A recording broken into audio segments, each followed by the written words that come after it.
میں انگلینڈ میں مقیم ہوں اور 2010 میں جب یہاں منتقل ہوئی تو پلٹ کر کبھی پاکستان نہیں گئی۔ میں نے بچوں کو عرب عالموں سے اسلام سکھایا، مگر پاکستان کا اسلام اور ایمان ان کو نہیں سمجھنے دیا۔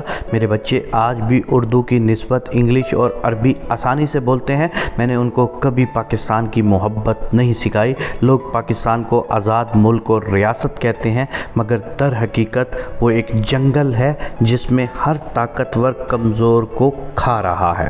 کوئی شیر ہے، کوئی اژدہا ہے، کوئی بھیڑیا ہے تو کوئی جنگلی کتا۔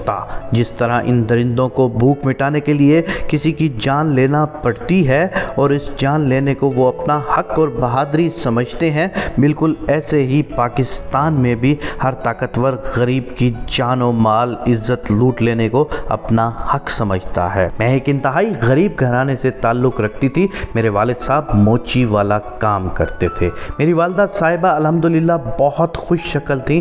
گاؤں کے وڈیروں نے ہر ممکن ان کو مجبور کر کے ان کی عصمت دری کرنا چاہا، مگر وہ محفوظ رہیں۔ انہی دنوں مقامی پولیس اسٹیشن کے ایک پولیس والے نے بھی میری والدہ پر ہوس مٹانے کا سوچا، مگر جب کامیاب نہ ہو سکا تو میرے والد صاحب کو تنگ کرنا شروع کر دیا۔ کبھی کسی کیس میں گرفتار کر لیتا، کبھی کسی کیس میں گرفتار۔ پہل میرے والد صاحب کو سمجھ نہ لگی، مگر جب وہ پولیس والے کی نیت کو سمجھے تو انہوں نے میری والدہ کو نصیحت کی کہ میں ان ظالموں کے ہاتھوں مر جاؤں تو مجھے کوئی دکھ نہیں ہوگا، مگر تمہاری عزت لٹ گئی اور میں زندہ رہا تو ساری زندگی دکھی رہوں گا۔ تم میری زندگی کی خاطر اپنی عزت نیلام نہ کرنا۔ میری والدہ صاحبہ نے میرے والد صاحب کی بات پر عمل کرنے کا وعدہ کیا۔ جب پولیس ملازم کو اپنی خواہش کی تکمیل نہ ہوتی ہوئی نظر آئی تو اس نے دوسری چال چلی، میرے والد صاحب کو چھوڑ کر ہم پر احسان کیا، جبکہ دوسری طرف مقامی وڈیرے کے ذریعے میرے والد صاحب کو اس کے ڈیرے پر بلا کر شدید ترین تشدد کا نشانہ بنایا، یہاں تک کہ میرے والد صاحب بے ہوش ہو گئے اور حواس سے بیگانہ ہو گئے۔ اس کے بعد میرے والد صاحب جتنا عرصہ بھی جیے بس عقل سے عاری لوگوں کی طرح یا تو گھر میں بند رہ کر جیے یا پھر گلیوں میں بھٹکتے رہے۔ ہوس نہ مٹ پانے کی صورت درندے بن جانے والے انسانوں کے زیر عتاب ہم پھر بھی رہے۔ ایک دفعہ میرے والد صاحب روڈ کراس کر رہے تھے کہ ایک ٹرک ڈرائیور کو محض چرس کی ایک سگریٹ دے کر میرے والد صاحب کا روڈ ایکسیڈنٹ کروا دیا گیا۔ ہم ماں بیٹی والد صاحب کو لے کر ہسپتال پہنچی تو کسی نے ہماری بات تک نہ سنی۔ میرے والد صاحب تڑپتے رہے۔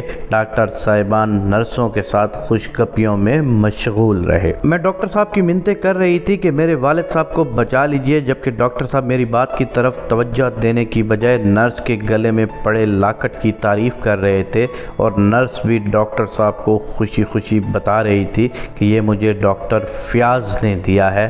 میں جب ڈاکٹرز کی طرف سے نا امید ہو گئی تو والد صاحب کے پاس پہنچی۔ میرے والد صاحب نے مجھ سے پانی مانگا۔ میرے پاس اتنے پیسے بھی نہیں تھے کہ پانی خرید سکتی، مگر پھر بھی میں ہسپتال کے سامنے بنے سٹور پر گئی اور ان کو بتایا میرے والد صاحب مر رہے ہیں، ان کو پیاس لگی ہے۔ اگر آپ ان کی پیاس بجھا دیں تو میں اللہ تعالیٰ سے دعا کروں گی کہ روز محشر آپ کو حوض کوثر کا پانی نصیب ہو، مگر دکاندار نے مجھے مکار لڑکی کہہ کر بھگا دیا۔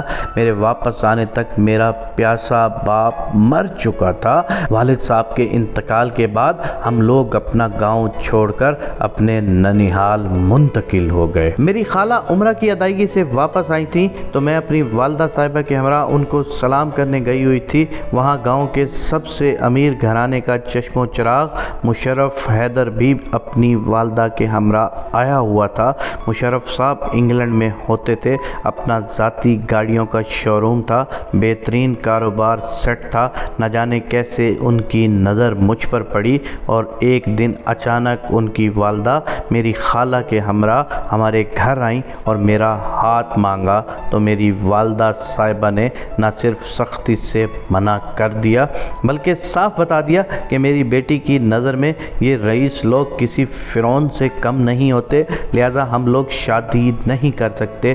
دوسرا، آپ لوگ زمیندار ہیں اور ہم موچی ہیں، ہمارا کوئی جوڑ نہیں بنتا۔ مشرف صاحب کی والدہ صاحبہ واپس چلی گئیں، مگر رات کو منہ اندھیرے مشرف خود اپنے والدین کے ہمراہ آیا، ساتھ قرآن پاک لایا، بولا ہم لوگ قرآن پاک پر ہاتھ رکھ کر حلف دیتے ہیں کہ آپ کی ہر شرط مانیں گے، آپ کہیں تو ہم خانہ کعبہ کے صحن حرم میں کھڑے ہو کر آپ کو یقین دلانے کو تیار ہیں۔ اس کے والدین نے کہا کہ ہمارا اکلوتا بیٹا ہے، اس کو لڑکی پسند آ گئی ہے، ہم لوگ یہاں رہیں گے بھی نہیں، شادی کے بعد واپس انگلینڈ چلے جائیں گے، بس آپ لوگ ہاں کر دیجئے۔ میری والدہ صاحبہ نے کچھ وقت مانگا اور مجھ سے مشورہ کیا، میں نے اپنا تمام اختیار ان کو دے دیا۔ اس دوران امام مسجد صاحب، مفتی صاحب، میری خالہ اور کچھ معزز لوگ ہمارے گھر آئے اور لڑکے کی گارنٹی دی۔ مقررہ وقت کے بعد جب مشرف صاحب اپنے والدین کے ہمراہ آئے تو میری والدہ نے کہا مجھے کوئی اعتراض نہیں، میری بیٹی سے آپ بات کر لیں۔ مشرف کے والدین نے مجھ سے بات کی، مگر میں نے ہاں کرنے سے پہلے مشرف صاحب سے علیحدگی میں بات کرنے کی شرط رکھی۔ میری بات مان لی گئی اور میں نے مشرف حیدر صاحب سے الگ لے جا کر کہا کہ مجھے آپ قرآن ضامن دے کر کہیں کہ آپ مجھ پر اور میری والدہ صاحبہ پر کبھی ظلم نہیں کریں گے، اور دوسرا میری والدہ کو ہمارے ساتھ رہنے کی اجازت ہوگی۔ مشرف حیدر صاحب نے وضو کیا اور قرآن ہاتھ میں پکڑ کر میری شرائط قبول کر لیں۔ یوں ان کو ان کی محبت مل گئی اور مجھے میرا ہم سفر منگنی کی بجائے ہم لوگوں نے نکاح کیا۔ محض 15 دن کے اندر رخصتی کے بعد سب لوگ عمرہ کرنے چلے گئے۔ عمرہ کی ادائیگی کے بعد مشرف حیدر صاحب ہمارے پیپر لے کر انگلینڈ چلے گئے اور ہم لوگ واپس آ گئے۔ شادی کے محض 2 ماہ بعد میں اور میری والدہ صاحبہ اور میری مجازی خدا کے والدین ہمیشہ کے لیے انگلینڈ منتقل ہو گئے۔ یہاں آ کر میں نے ان عیسائیوں اور یہودیوں سے سیکھا کہ انسانیت کیا ہے۔ میں نے دیکھا اولڈ ہوم میں مقیم لاوارث لوگوں کے پاس بھی روزانہ کوئی نہ کوئی پھول لے کر پہنچا ہوتا ہے۔ میں نے دیکھا کہ یہاں لوگ بھوک سے نہیں مرتے۔ میں نے دیکھا کہ یہاں کے لوگ ہماری طرح انتہا کے ہوس پرست نہیں ہیں۔ یہاں آنے کے بعد کبھی پاکستان نہیں گئی میں، میری والدہ صاحبہ فوت ہو گئی ہیں، میں نے ان کو بھی یہیں دفنایا ہے، جبکہ میرے سسر کو وصیت کے مطابق پاکستان دفن کیا گیا، مگر میں اور میرے بچے پاکستان نہیں گئے، نہ میرے شوہر نے ہمیں مجبور کیا۔ اگر پاکستان کی خاطر قربانی دینی پڑی تو ضرور دی جائے، مگر پاکستانیوں کی خاطر اگر قربانی کوئی مانگے تو اس سے بہتر ہے کہ انسان سانپ یا بچھو سے اچھائی کر لے۔ میں آج بھی پاکستان سے محبت کرتی ہوں، لیکن پاکستانی جو فرعون لوگ ہیں میں ان سے نفرت کرتی ہوں۔ یہاں انگلینڈ میں مشہور ہے کہ سب سے زیادہ محسن کچھ لوگ پاکستانی ہیں۔